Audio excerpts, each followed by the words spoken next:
Hi,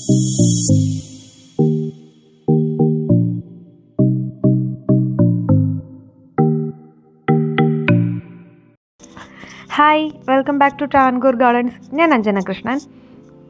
ഇത് വന്നിട്ട് dianthus പ്ലാന്റ്സിൻ്റെ കെയറിനെ കുറിച്ചിട്ടും അതിനെന്തൊക്കെയാണ് കൊടുക്കേണ്ട വളങ്ങളും പിന്നെ എന്തൊക്കെയാണ് നമ്മൾ ചെയ്യാൻ പാടില്ലാത്ത കാര്യങ്ങൾ ഇതിനെക്കുറിച്ചിട്ടുള്ളൊരു വീഡിയോ ആണ്. അപ്പോൾ എൻ്റെ ചാനൽ സബ്സ്ക്രൈബ് ചെയ്യാത്തവരുണ്ടെന്നുണ്ടെങ്കിൽ ചാനലൊന്ന് സബ്സ്ക്രൈബ് ചെയ്യുക. അതിനടുത്തുള്ള ബെല്ലൈക്കണിലൊന്ന് ഓൾ ഓപ്ഷൻ എനേബിൾ ചെയ്ത് കഴിഞ്ഞാൽ നെക്സ്റ്റ് ഞാൻ വീഡിയോസ് അപ്ലോഡ് ചെയ്യുമ്പോൾ നിങ്ങൾക്കത് നോട്ടിഫിക്കേഷനായിട്ട് വരുന്നതായിരിക്കും. ഇത് എല്ലാവരും കണ്ടിട്ടുണ്ടായിരിക്കും. ഈ ഒരു സീസണൽ പ്ലാന്റാണിത്. നമ്മൾ കൊണ്ടുവന്ന് വെച്ച് കഴിഞ്ഞാൽ ഒരു സീസൺ കഴിയുമ്പോഴത്തേക്ക് ഈ ഒരു പ്ലാന്റ്സ് നശിച്ചു പോകും. അപ്പോൾ അങ്ങനെ നശിച്ചു പോയി കഴിഞ്ഞാൽ നമുക്ക് അതിൽ നിന്ന് പിന്നെ എങ്ങനെ അതിനെ പ്രൊപ്പഗേറ്റ് ചെയ്തെടുക്കുക എന്നുള്ളതൊക്കെ ഞാൻ ഈ വീഡിയോയിൽ പറയുന്നുണ്ട്. അപ്പോൾ വീഡിയോ എല്ലാവരും എന്ത് ചെയ്യുക, സ്കിപ്പ് ചെയ്യാണ്ട് ഫുള്ള് വരെ കാണുക. അപ്പോൾ നമുക്ക് വീഡിയോയിലോട്ട് പോവാം. ഇതിൻ്റെ കെയർ എന്ന് പറയുന്നത് ഒരുപാട് എന്താ പറയുക, വാട്ടറിങ്ങിൻ്റെ ആവശ്യമില്ല, ഓവർ സൺലൈറ്റിൻ്റെയും ആവശ്യമില്ലാത്തൊരു പ്ലാന്റ്സ് ആണ് കേട്ടോ. ഇതെൻ്റെ കയ്യിൽ ഒരു 12 കളേഴ്സോളം ഇതിൻ്റെ പ്ലാന്റ്സ് ഉണ്ടായിരുന്നു. പ്ലസ് ഡബിൾ പെറ്റൽസിൻ്റെ ഒരു ബ്ലാക്ക് പോലത്തെ ഒരു മെറൂണും വൈറ്റും കൂടെ ചേർന്നിട്ടുള്ള ഷെയ്ഡും പിങ്കും വൈറ്റും ആണ് എൻ്റെ കയ്യിലുണ്ടായിരുന്നത്. അതിനുശേഷം പിന്നെ എനിക്ക് കുറച്ച് നാൾ കൂടെ ഉണ്ടായിരുന്നു പ്ലാന്റ്സ്. അത് കഴിഞ്ഞപ്പോൾ ജോലിയുടെ തിരക്കും കാര്യങ്ങളൊക്കെ ആയിട്ട് പോയപ്പോൾ ഈ ഒരു പ്ലാന്റ്സ് എനിക്ക് ശ്രദ്ധിക്കാനായിട്ട് പറ്റിയില്ല. പിന്നീട് ഞാൻ ഇപ്പോൾ ആണ് ഈ പ്ലാന്റ്സ് കാണുന്നത്. അപ്പോൾ ഇതിൻ്റെ കെയറും കാര്യങ്ങളൊക്കെ നിങ്ങളുമായിട്ടൊന്ന് ഷെയർ ചെയ്യാമെന്ന് കരുതി. വേറൊന്നുമല്ല, ഈ പ്ലാന്റ്സിന് നമുക്ക് ഓവറായിട്ടുള്ള വെള്ളവും സൺലൈറ്റിൻ്റെ ആവശ്യമില്ല. പോട്ടി മിക്സ് തയ്യാറാക്കുമ്പോൾ മാക്സിമം ചകിരിച്ചോറ് ഒഴിവാക്കിയിട്ട് ചെയ്യുന്നതാണ് നല്ലത്. മണ്ണ്, മണൽ, ചാണകപ്പൊടി കിട്ടാത്തവർക്കാണെന്നുണ്ടെങ്കിൽ കമ്പോസ്റ്റോ യൂസ് ചെയ്യാം. എല്ലുപൊടി യൂസ് ചെയ്യണമെന്നില്ല. എല്ലുപൊടി ഇട്ടില്ല എന്നുണ്ടെങ്കിലും പ്രശ്നമൊന്നുമില്ല.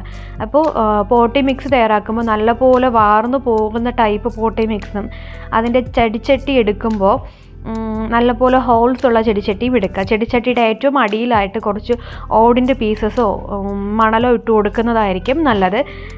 നമുക്കിത് ഹാങ്ങിങ് ആയിട്ട് വേണമെന്നുണ്ടെങ്കിൽ ഹാങ്ങിങ് ആയിട്ടും വെക്കാവുന്നതാണ് ഈ ഒരു പ്ലാന്റ്. ഇതിൻ്റെ ഒരുപാട് കളേഴ്സ് ഇപ്പോൾ അവൈലബിൾ ആണ്. വൈറ്റ് ഷെയ്ഡാണ് കൂടുതലും കയറി വരുന്നത്. നമ്മുടെ പെൻസിലൊക്കെ വെട്ടിയെടുക്കുമ്പോൾ അതിൻ്റെ ഈ ഒരു സംഭവം കിട്ടത്തില്ലേ, അതുപോലത്തെ ഫ്ലവറിൻ്റെ പാറ്റേൺ ആണ്. ആ ഒരു സെയിം പാറ്റേണിലുള്ള ഫ്ലവേഴ്സ് ആയിരിക്കും വരിക. ഇതിന് നമ്മൾ ശ്രദ്ധിക്കേണ്ട കാര്യം വേറൊന്നുമില്ല.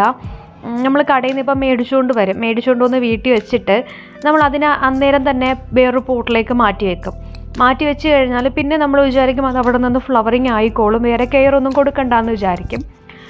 അത് നമുക്ക് പറ്റുന്ന ഫസ്റ്റത്തെ മിസ്റ്റേക്കാണ്. അത് ചെയ്യേണ്ടത് വേറൊന്നുമില്ല. ഇതുപോലെ വരുന്നത്, അതായത് ഫ്ലവറിങ് കഴിഞ്ഞ് കാണുന്നത് ഈ ഒരു സംഭവം നമ്മൾ കട്ട് ചെയ്ത് കൊടുക്കുക. ഒരു കത്രികയോ യൂസ് ചെയ്യുക, അല്ലെങ്കിൽ നമ്മുടെ കൈ കൊണ്ടൊന്ന് നുള്ളിക്കളയുക. ഇത് ചെയ്തിട്ടില്ല എന്നുണ്ടെങ്കിൽ പ്രശ്നം, പ്ലാന്റ്സ് വിചാരിക്കും ഇതിൻ്റെ സൈക്കിൾ, അതായത് ഫ്ലവറിങ്ങിൻ്റെ കാലാവധി കഴിഞ്ഞു, ഇനിയിപ്പോൾ സീഡ് ആക്കാനുള്ള ടൈമാണെന്ന് പ്ലാന്റ്സ് വിചാരിക്കും. അങ്ങനെ പ്ലാന്റ്സ് എന്ത് ചെയ്യും, ബ്ലൂം ചെയ്യുന്നത് സ്റ്റോപ്പ് ചെയ്തിട്ട് അതിൻ്റെ പുതിയ തലമുറയ്ക്കായിട്ട് വേണ്ടിയിട്ടുള്ള സീഡ് ഉണ്ടാക്കാനുള്ള പ്രോസസ്സിലോട്ട് പോകും. അങ്ങനെ വരുമ്പോഴത്തേക്കും ആ പ്ലാന്റ്സ് സീഡ് ആവുന്നതിനനുസരിച്ചിട്ട് പ്ലാന്റ് നശിച്ചു തുടങ്ങും. അപ്പോൾ ആ ഒരു പ്രോസസ്സിലേക്ക് പോകാണ്ടിരിക്കാൻ വേണ്ടിയിട്ടാണ് മാക്സിമം ഈ ഒരു ചെടീനെ കൊണ്ട് ഫ്ലവർ ചെയ്യിപ്പിക്കണം. അപ്പോൾ ഇതിനെന്ത് ചെയ്യുക, ആ ഫ്ലവറിങ് കഴിഞ്ഞ പോർഷൻസ് കട്ട് ചെയ്ത് റിമൂവ് ചെയ്ത് മാറ്റുക. അന്നേരം പ്ലാന്റ്സ് വിചാരിക്കും പുതിയ ഗ്രോത്ത് വരണം.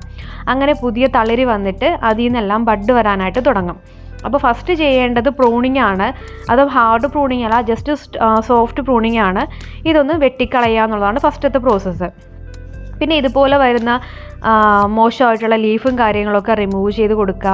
പിന്നെ വെള്ളം ഒഴിക്കുമ്പോൾ പ്ലാന്റ്സിൻ്റെ മേളിൽ കൂടെ ആയിട്ട് വെള്ളം ഒഴിക്കരുത്, സ്പ്രേ ചെയ്ത് കൊടുക്കരുത്, ചോട്ടിൽ മാത്രം വെള്ളം ഒഴിച്ച് കൊടുക്കുക.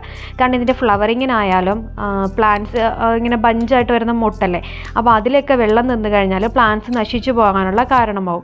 പിന്നെ പോട്ട് തിരഞ്ഞെടുക്കുമ്പോൾ പ്ലാന്റ്സിൻ്റെ അതേ സൈസിലുള്ള, അതായത് ഒരുപാട് ഇച്ചിരി ഒരു വിസ്താരമുള്ള പോട്ട് എടുക്കുക. പ്ലാന്റ് തിങ്ങി നിറഞ്ഞു നിൽക്കുന്ന രീതിയിലുള്ള പോട്ട് സെലക്ട് ചെയ്യാണ്ടിരിക്കുക.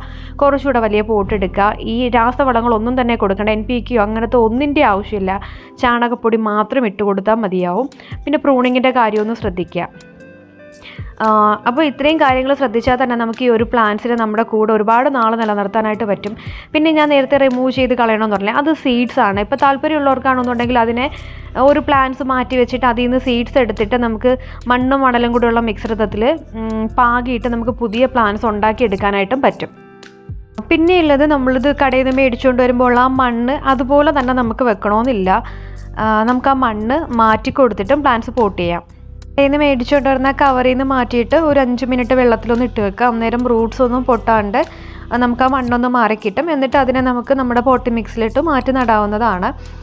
ഇല്ലാന്നുണ്ടെങ്കിൽ പേടിയുള്ളവരൊക്കെ ആണെന്നുണ്ടെങ്കിൽ അതിൻ്റെ പകുതി മണ്ണ് മാറ്റിയിട്ട് അങ്ങനെയും പോട്ട് ചെയ്യാം, നശിച്ചു പോകുന്ന പേടിയുള്ളവരാണെന്നുണ്ടെങ്കിൽ. അപ്പോൾ ഇത്തരം കാര്യങ്ങളൊന്ന് ഫോളോ അപ്പ് ചെയ്ത് കഴിഞ്ഞാൽ നിങ്ങൾക്കും നല്ലപോലെ ഈ ഒരു സീസണൽ ഫ്ലവറിനെ കുറിച്ച് നാളുകൂടെ കെയർ ചെയ്ത് നമ്മുടെ പ്ലാന്റ്സിന് നമ്മുടെ ഗാർഡനിൽ അട്രാക്റ്റീവായിട്ട് നിർത്താനായിട്ട് ഹെൽപ്പ് ചെയ്യുന്ന കാര്യങ്ങളാണ്. അപ്പോൾ ഇനിയും ഇതുപോലത്തെ ടിപ്സും കാര്യങ്ങളൊന്നും ഫോളോ അപ്പ് ചെയ്യാത്തവർ ഉറപ്പായിട്ടൊന്ന് ഫോളോ അപ്പ് ചെയ്യുക.